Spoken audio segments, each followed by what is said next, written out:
Hello po mga kababayan, kamusta po kayong lahat? And once again, welcome back to another episode of Simply Talkies Vlog. Pag-usapan natin mga kababayan ay ito pong sinasabi nila na Angel of Death di umano na Nikki Buloy, no? Kung ano po ang sabi diyan ng ating mga kapulisan. At the same time, yung pong statement na naman ni Bato tungkol sa revelasyon ni former Iloilo Mayor Jed Mabilog. Kasi nung unas, ang reaction lang ni Bato as, that is incredible. Pero ngayon po, meron po siyang binigay na parang statement na naman. Okay, so diyan po iikot ang ating talakayan, ang ating pagbibigay ng opinion, reaction at komento. No? Pero bago po tayo magpatuloy, tayo po ay magbibigay pugay at pasalamat sa lahat ng ating channel members, followers, subscribers, nag-like at nagsishare ng ating mga videos, sa mga nagbi-video replay, nagsishare ng kanilang blessings, sa mga nakakasama natin sa ating video premiere at sa live stream. Maraming salamat po and may God bless us all. So unahin natin ito muna, i-background muna natin itong Angel of Death. Di umano na meron ang kulto ni Kibuloy. No, nung lumabas po yan, nagpahayag po ang PNP. Yan po sa Manila Bulletin. Ang sabi nila, no proof yet of Army reservists linked to Kibuloy's reported Angels of Death. Kasi ang sinasabi daw po nila, ito daw mga miyembro ng Angels of Death is either mga kapulisan, mga retired police, or mga galing sa AFP. Ngayon, ayan ang sabi ng opisyal natin ng ating mga kapulisan o ng Philippine Army pala, Philippine Army. Sabi dito, there is no clear indication that some Philippine Army reservists are involved in an alleged private army called the Angels of Death. Yung na ni Kibuloy. Colonel Louis Dema Ala, Philippine Army spokesperson, stressed this on Wednesday, September 18, as he assured that the Army is willing to help the Philippine National Police in investigating the existence of such private armed group. Private army to Hindi naman ito yung sinasabing Angel of Death daw, yung kamatayan, no? Gago talaga si Kibuloy. As of now, we have not received official reports on the involvement of Army reservists as alleged militia. We are open to any request from the PNP for any assistance they need in the conduct of their investigation. Kasi ngay umuugong-ugong, mga sundalo yan. Kung hindi pulis yan, sundalo. Siyempre, nag-investiga itong Philippine Army. Sabi nila, wala naman. Ito pa po, mga kababayan, ang sabi ng kasundaluhan. This as report surface saying that some members of the COGIC are allegedly part of the Army Reserve Force. Ito naman ang confirmation ni Dema Ala that around 500 members, 540 to be exact, of the COGIC are part of the Army's 2nd Reservist Signal Battalion. Pwede silang magkudita. Diba? Composed of 2 officer reservists and 538 enlisted reservists. Bakit nandyan sila? Sa COGIC. Member sila? Diba sabi, members He said they are deployed in the National Capital Region, Visayas and Mindanao. He noted that around 150-200 reservists are based in Davao. Dami pala. But Dema Ala clarified the reservists are civilian volunteers who are only officially called reservists when they are mobilized to perform a mission as mandated by Congress or competent authority in accordance to the law. So if not mobilized, they are just civilians, constituents, members of congregation. Okay. According to the PNP, members of the so-called Angels of Death were being used by Kibuloy to threaten some of his alleged minor sexual abuse victim.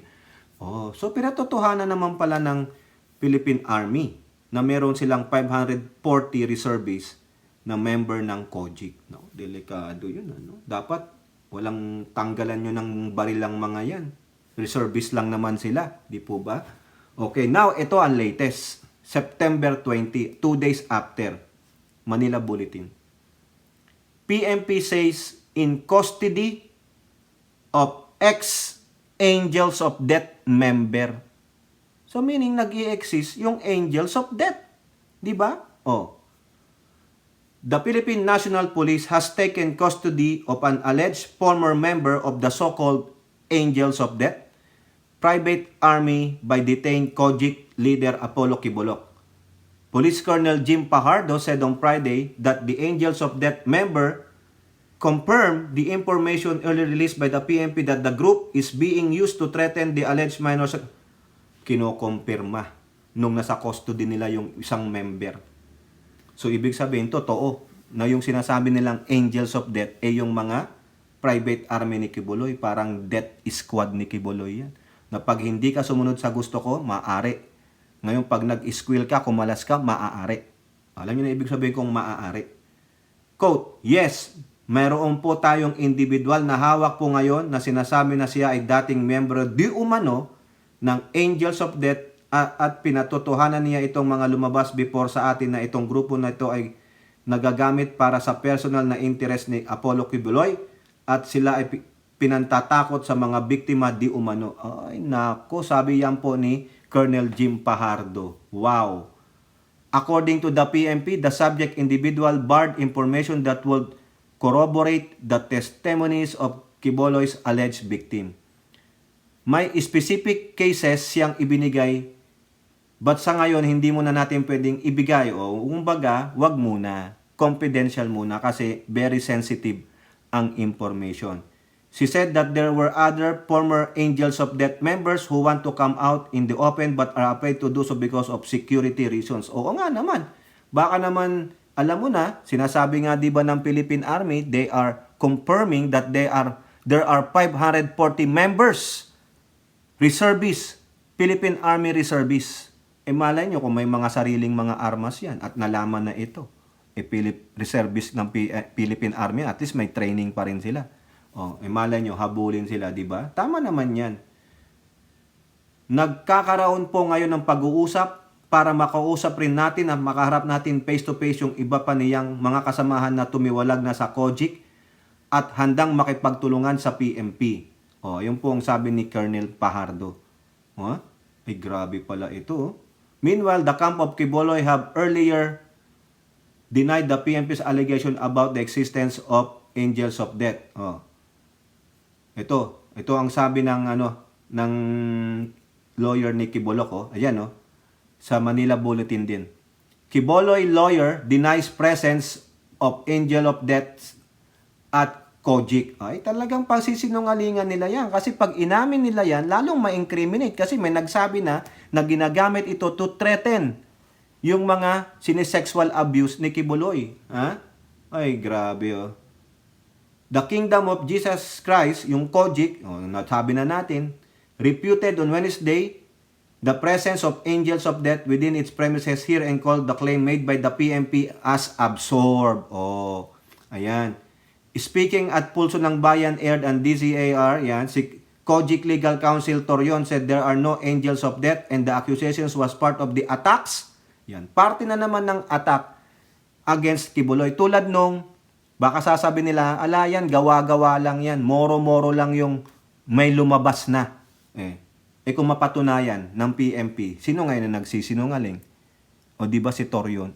Number 1 sinungaling yan. Ito pa sabi ni Torion The allegations are nothing but another attempt to smear the congregation.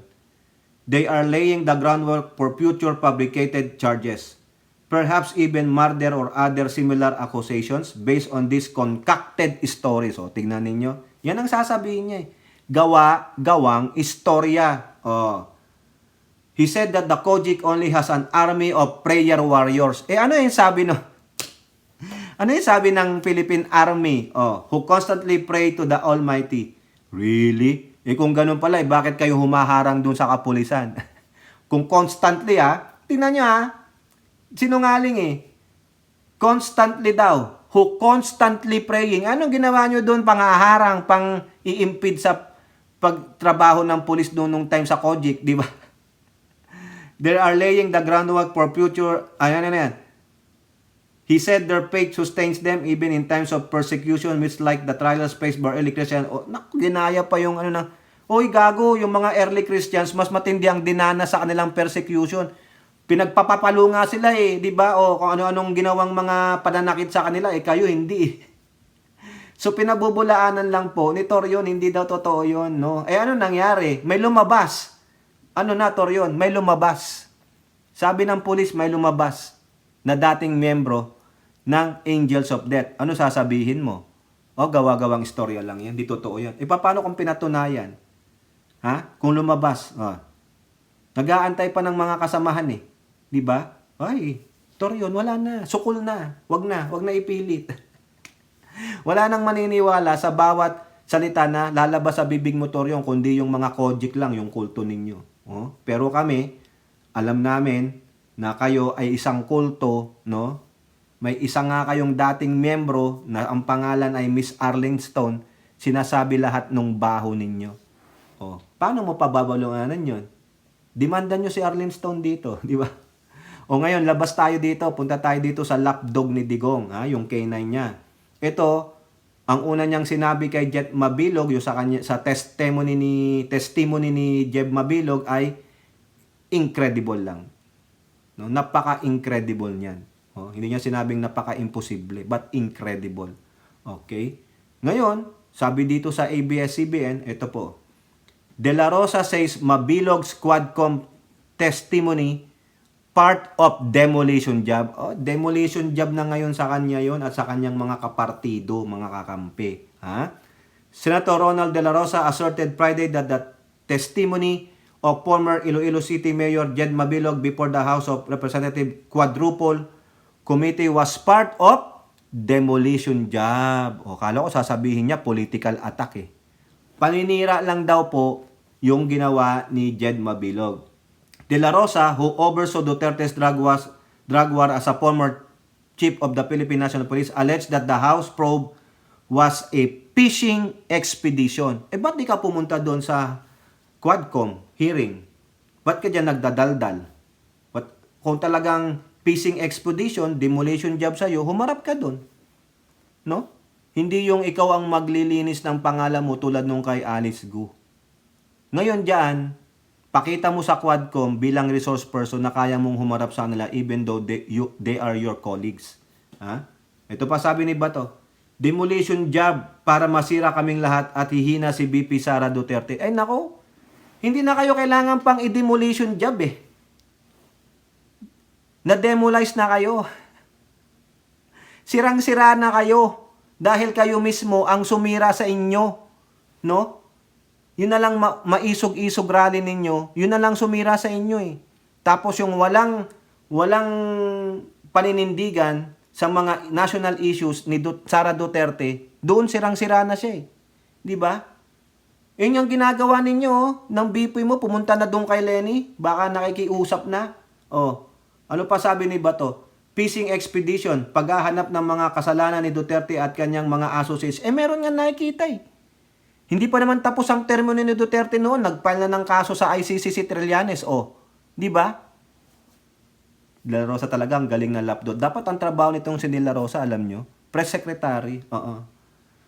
De La Rosa said there was no information that Relon and Rosas were ever involved in illegal drugs. Wala akong info. At wala tayong beses na ipapaturo siya at hindi naman ugali na ipapaturo. Bakit ganon? Ipapaturo ko yung mga tao na matitino. Sabi nga ng amo mo, I planted evidence.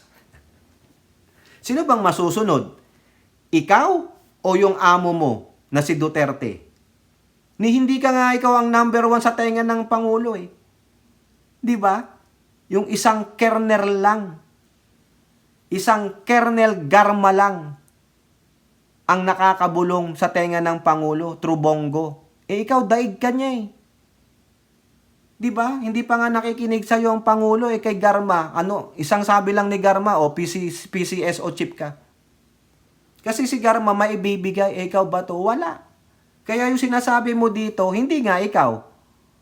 Ikaw ba ang pinuno ng bansa that time? Hindi. Ikaw ba ang the most powerful person that time sa ating bansa? Hindi. Sino? Si Duterte. Di ba? He said Duterte never ordered him to put anyone, even his political opponents, in the drug list.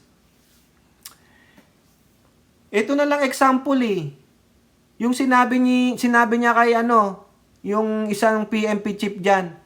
Oh, nakuha na si Guban? Si Guban, 'di ba? Nandun sa Senado. Nagsi-Senate hearing tungkol dun sa nahuling mga drugs. Nakuha na si Guban? Kunin niyo siya. Anong sabi ng PNP chief? Anong kaso, sir? Kahit na tapos bigyan nyo sa NBI, wag kayo kasi may sabit kayo eh. Bigyan nyo sa NBI tapos tapon nyo sa Cavite. O di ba? Ano 'yon? Anong hindi nag-order? Ha? Ano yung pinakitang video ni Mabilog? Na sinabi niyang tetigiin niya si Mabilog. De La Rosa, sobra ka namang talagang lapdog talaga. Oo, piprotektahan talaga nila si Duterte kahit ano pang mangyari. Di ba? Ay, grabe. Okay? So yan mga kababayan, maiksi lang tayo. Nakita nyo kung paano protektahan ni Bato si Duterte. Hindi nga ikaw ang mag-uutos. Hindi ikaw ang gagawa. Pero yung amo mo, siya ang mag-uutos. Alam na alam niyang gagawin niya eh. Mas matalino yung amo mo kaysa sa'yo Bato.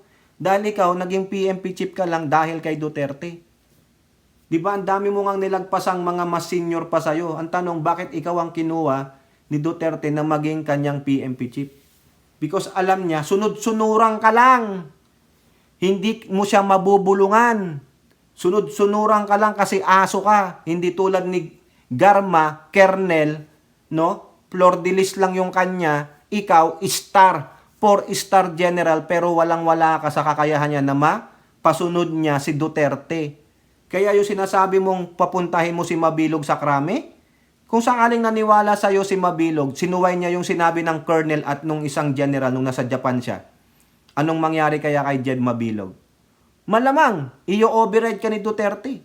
May magsasabi lang kay Duterte, sir, nandun na si Mabilog sa krame. Nandun din si Bato. O huwag niyong pansinin si Bato. Ganito ang dinggin ninyo. Di ba? O interrogate ninyo. Ha? Tapos paaminin ninyo. Ganun lang eh. Ano magagawa mo ba to? May masasabi ka ba, sir? Wag naman ganyan. Matino naman yan. Wala po sa PIDEA list yan, no? Nadagdag lang. Wag naman po. Mabait naman po. Makikinig ba sa'yo si Duterte? Yung pangalan niya na ilagay na doon sa listahan. Paninindigan na ni Digong yun. Di ba? Ano pa mga kababayan? Kaya ang hirap, no? Hindi mo pwedeng pagkatiwalaan yung mga nakapalibot kay Duterte kasi hindi naman silang pinagkakatiwalaan ni Duterte. Dalawa lang pinagkakatiwalaan ni Duterte, si Bongo at si Garma. Di ba? Yung kanyang partner in bed, si Garma. Ay, nako, ewan ko mga kababayan, no? Antibay eh. Ito, labas tayo kay Bato. Yan, si Bato talagang lapdog yan, no? Punta tayo kay De Lima, isingit natin to. Sabi niya, De Lima hit Duterte's alleged tagging of political rivals as drug lords. Correct. Parang ikaw, si De Lima, ginawa kay De Lima, ginawa siyang, yung drug queen. Di ba? Cohorts ng mga drug lords. Yung pala, si Digong, ang cohort ng drug lord. Si Michael Yang. Former Senator Leila De Lima, who was detained for more than 6 years for drug-related charges during Duterte's on Friday, said it seems that there was a pattern in branding political rivals as drug lords during that time. Ito correct naman. Ayun ang sabi, di ba? Pati si Paduano, si Congressman Paduano, pag kalaban ka sa politika ni Duterte, isasabit ka sa drug list. Pag hindi ka kumanpi kay Duterte, hindi mo sinunod ng gusto niya, isasabit ka sa drug list. Kasi pag nasa drug list ka, nahuli ka, no bail. Pwede ka na lang nilang tugiin, di ba? Ito po yung reaction ni De Lima sa siniwalat ni Mabilog. Ako ang unang na-brand niya. The mother of drug lords, the believed drug trading queen, the number 1 narco politician. Ayun po. Ako ang unang siniraan nila. Katulad din ng sinasabi ngayon ni former Mayor Mabilog na hindi naman pala totoo na dapat kasama siya sa listahan. Tinatarget lang siya dahil sa politika na naman. Correct. Kasi sabi rin ng PIDEA, wala po siya sa listahan si Mabilog eh. Naisama na lang nung pangalawa, nung binanggit na ni Digong. Di ba? Grabe mga kababayan eh. So, pag kalabang ka ni Duterte sa politika, sabit ka. Di ba? Oh. Eto pa. Sabi ni De Lima tungkol dito kay Rojas Adrilon ha. For De Lima, the accusations during that time were done as a diversionary tactic. Correct. Kumuha ng Paul Guy si Duterte para doon ang atensyon natin. Ako, napunta rin ang atensyon ko diyan kay De Lima. Pinakita nila yung mga video, nagsasayaw si De Lima sa loob ng kulungan, kung ano-ano, may bagman. Naniwala tayo. Pero yung pala ay tanim, ebidensya ni Digong. They want somebody, a figure. Ako ang pinicturan nila na na-involve sa droga. Yung pala, sila yun. Correct. Malaking panluloko ang ginawa nila sa bayan in the name of war on drugs. Kumbaga nga, sabi nga ni Trillanes, pinatay niya ang kompetisyon para sila ang may monopolyo. Totoo po yun. Kaya tingnan nyo hanggang ngayon, no, patuloy pa rin ang paglaganap ng droga. Hindi na ubos eh. Paano? Yung pala, ang laking economic advisor ni Digong ay drug lord. Sabi po ng Quadcom yan ha. O, di ba? Tama, mali. Kaya si Digong, isipin ninyo itong mga Duterte, kaya kayo dyan sa Kongreso, sa lower house, si Sara Duterte, nagsusulat yan, tulad ng sinabi ko sa previous vlog natin, nagsusulat yan. Sino yung mga turmaydor sa kanila? Sino yung mga umaaway sa kanila? Sino yung mga bumaliktad? At pag naging presidente yan, isa-isa kayo, tutularin kayo kay De Lima. Baka nga kakasuhan niya rin si Presidente Marcos ng drugs, di ba yung pulburon? Sasabihin niya yan, oo. Tataniman nila ang Pangulong Marcos, antayin nyo pag naging presidente yan. Ha? Ihahabla rin nila ang Pangulong Marcos. Oo. Ganun yan, bawi-bawi lang mga kababayan. Oo. Kayo po, ano pong inyong masasabi? No? Diyan sa Angels of Death, sabi ni Torion na sinungaling na abogado ni Kibuloy, wala naman daw yun, mga prayer warriors daw. Constantly praying. O di ba sinungaling pa? O sabi naman ng Philippine Army, walang Philippine Army reservists. Mga member sila ng COGIC, pero not during their reservist time. Pag wala sila sa reservist time nila, they are ordinary citizen. Mananampalataya sila ng COGIC. Pero, may training yan. At may impluensya ni Kibulok. Paano pag sinabi ni Kibulok, lusubin natin ang Malacanang? Nasaan ang loyalty nila? Di ba? Tapos sabi ng Philippine National Police, meron ng kustodiya sila na miyembro ng Angels of Death. At pinapatunayan nga yung sinasabi na tinatakot yung mga inaabuso ni Kibulok. At eto naman, si De La Rosa nag-react sa sinabi ni Mabilog. It's a demolition job para daw sa kanila, no? Na gusto silang siraan at fishing expedition para lalong madiin si Duterte.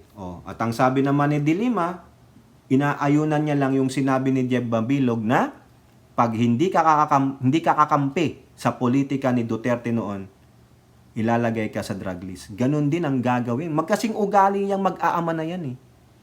Benchful nga sila. Kaya dapat kumampi sa kanila para hindi ka pag-initan. Kasi pag inaway mo sila, marami yan sa Kongreso. Ikaw, Elizalde ko, kayo dyan sa Quadcom, no? Yung mga bumabatikos, Risa Hontiveros, Makabayan Black. Tandaan nyo, pag naging presidente, si Sara Tamilmil, nako, yari na. Pare-pareho po sila ng ugali. No? O kayo po, ano pong inyong masasabi? Comment down below and don't forget to like and share. Hope to see you in the next videos. Bye-bye. God bless.